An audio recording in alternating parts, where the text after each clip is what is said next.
नमस्कार दोस्तों, मैं देवंती सिंह आपका अपने चैनल पर स्वागत करती हूँ। आज मैं सोचिए और अमीर बनिए की ऑडियो बुक आपके लिए लेकर आई हूँ। ऑडियो बुक शुरू करने से पहले मैं आपसे कहना चाहती हूँ कि चैनल को सब्सक्राइब करें, वीडियो को लाइक करें, शेयर करें और अपना विचार कमेंट बॉक्स में लिख कर जाइए। तो आज की ऑडियो बुक शुरू करते हैं। अध्याय 6, कल्पना। मन की कार्यशाला, अमीरी की तरफ 5वां कदम।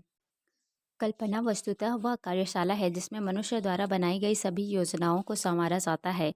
मन के कल्पनाशील संकाय की सहायता से आवेग इच्छा को आकार स्वरूप दिया जाता है और कार्यान्वित किया जाता है। कहा जाता है कि मनुष्य कुछ भी बना सकता है जिसकी वह कल्पना कर सकता है। मानव जाति के इतिहास में सभी युगों में वर्तमान युग कल्पना के विकास के लिए सबसे अनुकूल है, क्योंकि यह तेजी से बदलाव का युग है। हर तरफ एक व्यक्ति के लिए ढेर सारी अनुकूल परिस्थितियां मौजूद है जो कल्पना को विकसित करती है।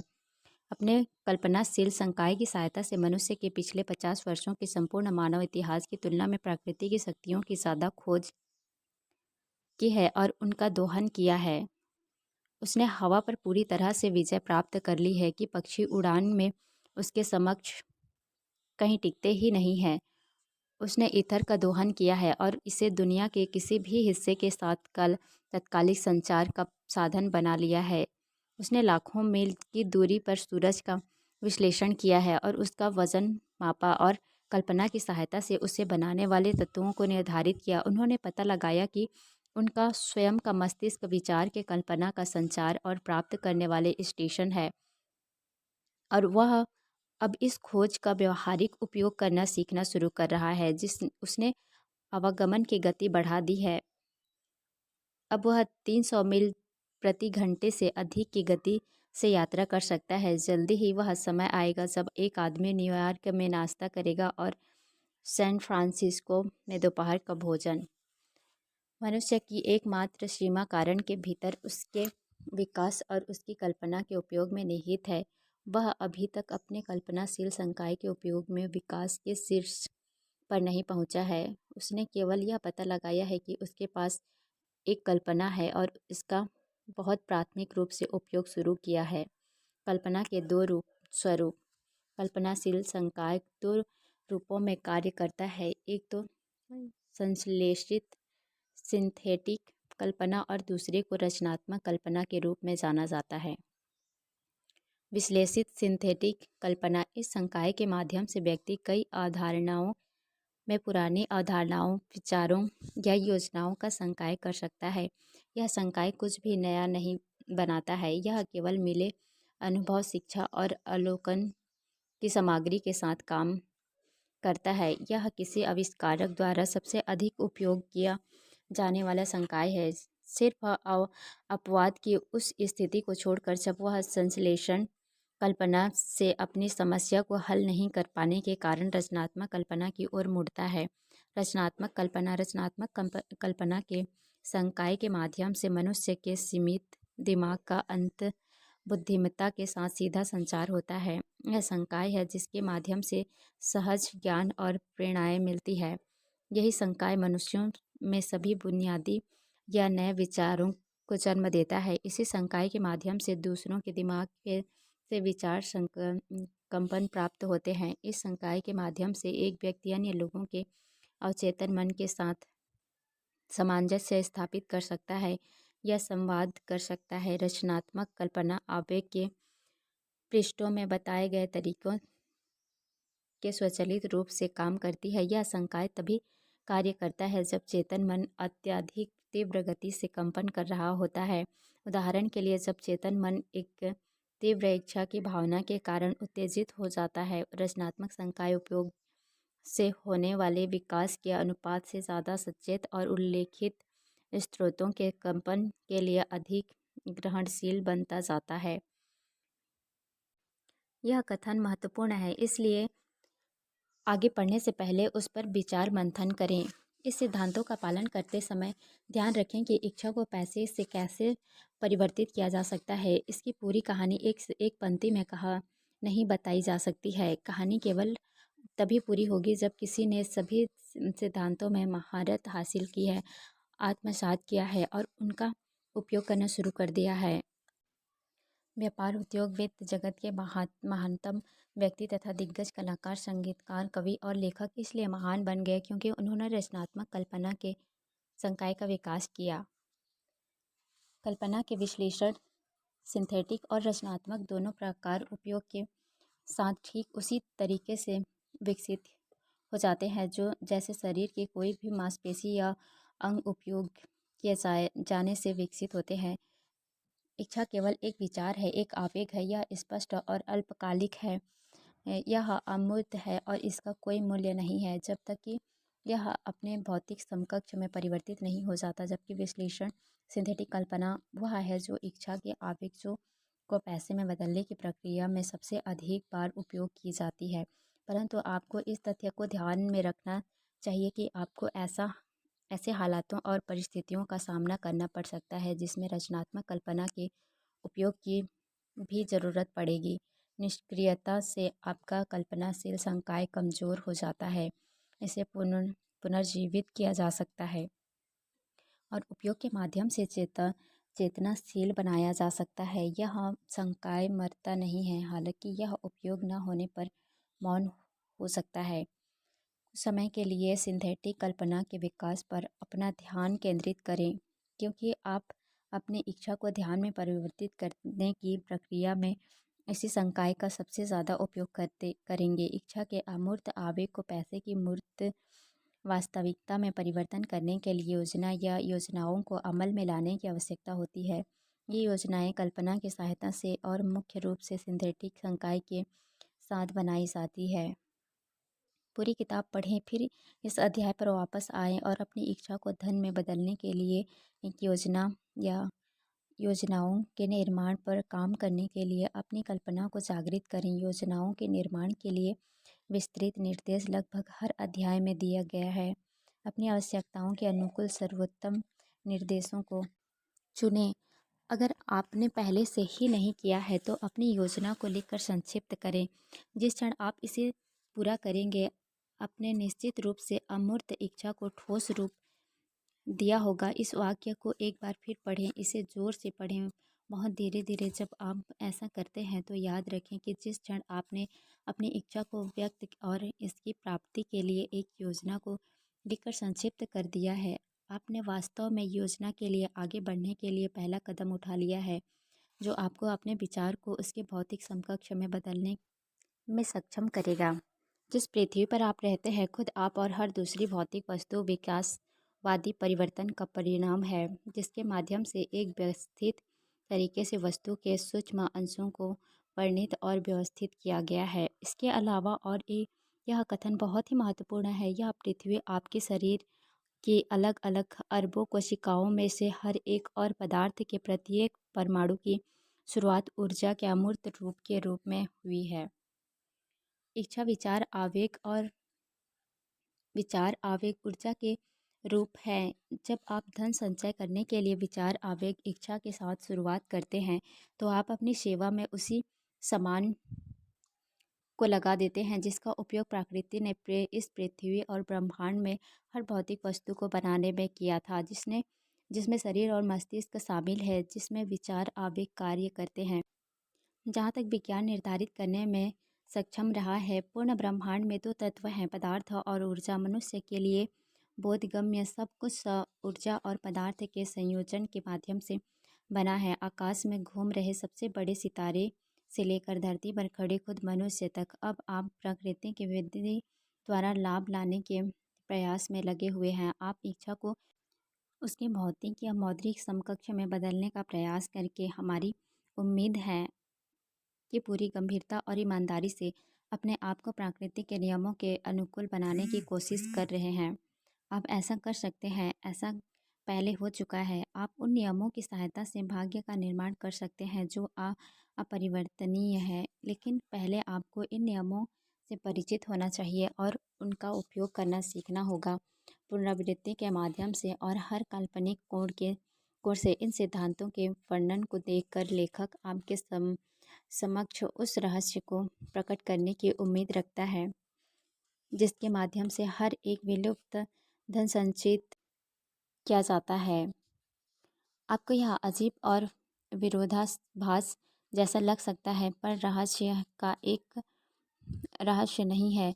खुद प्रकृति उस पृथ्वी पर जिस पर हम रहते हैं, तारों, हमें दिखने वाले ग्रहों, हमारे ऊपर और आसपास के तत्वों में, घास के हर तारे में और हमें दिखने वाले जीवन के हर रूप में इसका विज्ञापन करती है। प्राकृतिक अपने इस रहस्य को जीवन विज्ञान के माध्यम से विज्ञापित करती है।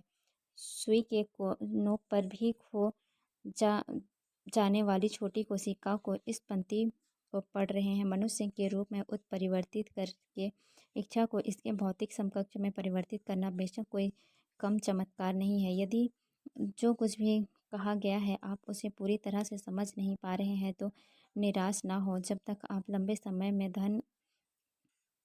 मन से मन का अध्ययन करने वाले छात्र नहीं हैं, तब तक आपसे यह उम्मीद नहीं की जा सकती कि आप पहली बार पढ़ कर ही इस अध्याय की सभी बातों को आत्मसात कर लेंगे। लेकिन आप समय के साथ अच्छी प्रगति करेंगे। पालन किए जाने वाले सिद्धांत कल्पना की समझ के लिए रास्ता खोलेंगे। पहली बार इस दर्शन को पढ़ने पर मानने बनने वाली समझ का मेल जब आप इसे फिर से पढ़ते हैं से करें तो आपको पता चलेगा कि इसे स्पष्ट करने के लिए और आपको पूर्ण की व्यापक समझ प्रदान करने के लिए कुछ हुआ है। इन सबसे ऊपर थमे नहीं है और न ही इन सिद्धांतों के अपने अध्ययन में संकोच करें। जब तक कि आप कम से कम 3 बार किताब नहीं पढ़ लेते हैं, फिर आप असंख्य बार पढ़कर भी रुकना नहीं चाहेंगे। कल्पना का व्यावहारिक उपयोग कैसे करें? विचार समस्त धन संग्रहण से शुरुआती बिंदु है। विचार कल्पना के उत्पादक हैं। आइए हम कुछ प्रसिद्ध विचारों पाए नज़र डालें जिन्होंने और विलुप्त धन प्राप्त किया है, इस उम्मीद के साथ कि वे विवरण उस विधि के से संबंधित निश्चित जानकारी देंगे जिसके द्वारा धन संचय करने में कल्पना का उपयोग किया जा सकता है। जादुई केतली। 50 साल पहले एक बुजुर्ग ग्रामीण डॉक्टर शहर आए। उन्होंने अपने घोड़े को रोक दिया। चुपचाप पीछे के दरवाजे से दवा की दुकान में घुसकर युवा ड्रग क्लर्क के साथ जबरदस्त मोल भाव शुरू कर दिया। उनके मिशन के नियमित बहुत सारे लोगों के लिए विशाल धन अर्जित करना था, इसलिए नियति गृह युद्ध के बाद दक्षिण में सबसे अधिक लाभ पहुंचाने की थी। प्रिस्क्रिप्शन काउंटर के पीछे 1 घंटे से अधिक समय तक बुजुर्ग डॉक्टर और क्लर्क ने धीमे स्वर में बात की। फिर डॉक्टर निकल गए। वह बग्गी में गए और पुराने जमाने की एक बड़ी केतली, लकड़ी की एक बड़ी कलछी, केतली की सामग्री को चलाने के लिए इस्तेमाल की जाने वाली लाकर उन्हें स्टोर के पीछे रख दिया। क्लर्क ने केतली का निरीक्षण किया, अपनी जेब में हाथ डाला और नोटों का एक बंडल निकालकर डॉक्टर को सौंप दिया। उसमें कुल मिलाकर $500 थे। क्लर्क की संपूर्ण बचत डॉक्टर ने कागज की एक छोटी सी पर्ची सौंपी जिस पर एक गुप्त सूत्र लिखा गया था। कागज की उस छोटी सी पर्ची पर लिखे शब्दों का मूल्य एक राजा की कीमत के बराबर था, लेकिन डॉक्टर के लिए नहीं। केतली का उबलना शुरू होने के लिए उन जादुई शब्दों की आवश्यकता थी, लेकिन न तो डॉक्टर और न ही युवा क्लर्क को पता था कि उस केतली से कितनी विलुप्त धन संपदा आने वाली थी। बुजुर्ग डॉक्टर $500 में साजो सामान को बेचकर खुश थे। पैसे के उनके ऋण का भुगतान हो जाएगा और उन्हें मन की स्वतंत्रता मिलेगी। कागज के एक स्क्रैप और एक पुरानी केतली मात्र पर अपने पूरे जीवन की बचत को लगातार क्लर्क एक बड़ा जोखिम ले रहा था। उसने कभी नहीं सोचा था कि उसका निवेश सोने के उगलना शुरू कर देगा, जो अलादीन के चिराग के चमत्कारी प्रदर्शन को भी मात दे देगा। क्लर्क वास्तव में जो खरीदा था वह एक विचार था। पुरानी केतली और लकड़ी की कलछी और कागज की एक पर्ची पर गुप्त संदेश आकस्मिक थे। नए मालिक द्वारा गुप्त निर्देशों के साथ एक अवयव जिसके बारे में डॉक्टर को कुछ भी नहीं पता था। मिलाने के बाद केतली विचित्र तरीके से व्यवहार करने लगे। इस कहानी को ध्यान से पढ़ें, अपनी कल्पना की एक परीक्षा लें। देखें कि क्या आप बता सकते हैं कि युवा ने गुप्त संदेश के साथ क्या जोड़ा जिसके कारण केतली ने सोना उगलना शुरू कर दिया। याद रखें, यह अरेबियन नाइट्स की कहानी है नहीं है। यह तथ्यों की एक कहानी है जो कल्पना से भी अजीब है। ऐसे तथ्य जिन्होंने एक विचार के रूप में शुरुआत की। आइए इस विचार से पैदा हुए विशाल स्वर्ण संपादक पर एक नज़र डालें। इससे इसने दुनिया भर के पुरुषों और महिलाओं के लिए धन की बारिश कर दी और अभी भी कर रहा है। लाखों लोग केतली की सामग्री वितरित करते हैं। पुरानी केतली अब दुनिया में चीनी के सबसे बड़े उपभोक्ताओं में से एक है। इस प्रकार यह गन्ना उगाने और चीनी को परिष्कृत करने के विपणन करने में लगे हजारों पुरुषों और महिलाओं को एक स्थायी प्रकृति की नौकरी प्रदान करती है। पुरानी केतली सालाना लाखों कांच की बोतलों की खपत करती है, जिसमें बड़ी संख्या में ग्लास श्रमिकों को रोजगार मिल रहा है। पुरानी केतली पूरे देश में क्लर्क, अशुभ लिपिक, राइटर और विज्ञापन विशेषज्ञों की फौज को रोजगार देती है। यह उन दर्जनों कलाकारों के लिए प्रसिद्ध और धन लेकर आया है। उन्होंने उत्पादक का वर्णन करते हुए शानदार चित्र बनाया है। पुरानी केतली ने एक छोटे से दक्षिणी शहर को दक्षिणी के व्यावसायिक राजधानी में बदल दिया है, जहां अब वह प्रत्यक्ष या अप्रत्यक्ष रूप से हर व्यवसाय और व्यवहारिक के रूप से शहर के प्रत्येक निवासी को लाभान्वित करता है। इस विचार के प्रभाव से अब दुनिया के हर सभ्य देश को लाभ मिल रहा है। इसे छूने वाले सभी लोगों के लिए सोने की एक निरंतर धारा को प्रवाहित करते हुए केतली से पैदा हुए धन ने दक्षिण के सबसे प्रमुख कॉलेजों में से एक का निर्माण किया है और उसका रखरखाव करता है, जहां हजारों युवा सफलता के लिए आवश्यक प्रशिक्षण प्राप्त करते हैं। पुरानी केतली ने अन्य अद्भुत चीज़ें की है। पूरी वैश्विक मंदी के दौरान जब कारखाने, बैंक और बिजनेस हाउस बंद हो रहे थे और हजारों लोगों को बेरोजगारी का सामना करना पड़ रहा था, उसी समय इस बुजुर्ग केतली के मालिक की यात्रा जारी की थी। वह पूरी दुनिया में पुरुषों और महिलाओं की फौज को निरंतर रोजगार दे रहे थे और उन लोगों को धन के अतिरिक्त अंश का भुगतान कर रहे थे जिन्होंने बहुत पहले उनके विचार में विश्वास जताता था। अगर हम उस पुरानी पीतल की केतली के उत्पादक के बारे में बात करें तो यह हर भाषा में रोमांचकारी कहानियाँ सुनाता है। प्रेम का रोमांस, व्यापार या रोमांस, पेशेवर पुरुषों और महिलाओं के रोमांस जो रोजाना इसके प्रोत्साहित हो रहे हैं।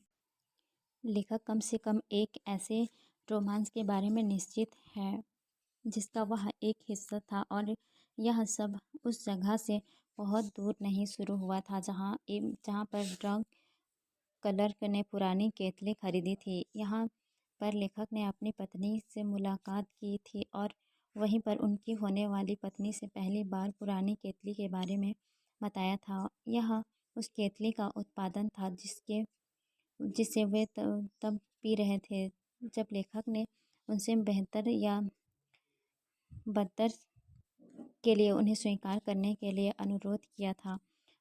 अब जब आप जानते हैं कि जादुई केतली की सामग्री एक विश्व प्रसिद्ध पेय है, तो यह उचित है कि लेखक यह स्वीकार करें कि पेय के गृहनगर ने उसे अपनी पत्नी से मिलवाया। यह भी कि पेय उसे नशा के बिना विचार की उत्तेजना प्रदान करता है और इस तरह यह मन की ताजगी देने का काम करता है जिसकी एक लेखक को अपना सर्वश्रेष्ठ काम करने के लिए ज़रूरत होती है। आप जो भी हैं, जहाँ भी आप रहते हैं, आप जो भी व्यवसाय करते हैं, बस भविष्य में हर बार जब आप कोका कोला शब्दों को देखें तो याद रखें कि इसका विशाल धन साम्राज्य और प्रभाव एक ही विचार से स्थापित गया है और वह रहस्यमयी घटक जिसके ड्रग क्लर्क ऐसा कैलेंडर ने गुप्त सूत्र के साथ मिलाया था, वह थी कल्पना। एक क्षण के लिए रुकें और सोचें। यह आप याद रखें कि इस पुस्तक में वर्णित धन के लिए 13 कदम वे माध्यम थे जिसके द्वारा कोका कोला का प्रभाव दुनिया के हर शहर कस्बे गांव और चौराहों पर पहुंच गया है। अब कोका कोला जैसा सशक्त और गुणवत्ता युक्त सृजित विचार के द्वारा इस विश्वव्यापी प्यास मिटाने वाले के शानदार रिकॉर्ड को दोहरा सकते हैं। सचमुच विचार चीज़ें हैं और उनके संचालन का दायरा पूरी दुनिया ही है।